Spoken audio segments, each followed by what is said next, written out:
As per the latest update, there is a confirmed case of coronavirus in Manipur. The infected man from Khurai Haikru Makong returned from Mumbai yesterday.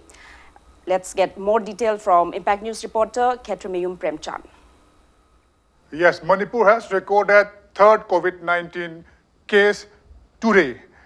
This information is coming from the Jennings Authority. We have just now, we had a conversation with Jennings Director Dr. T.S. Bimo, and according to him, one COVID patient has confirmed today, and the case itself, it's being identified by the Jennings Authority.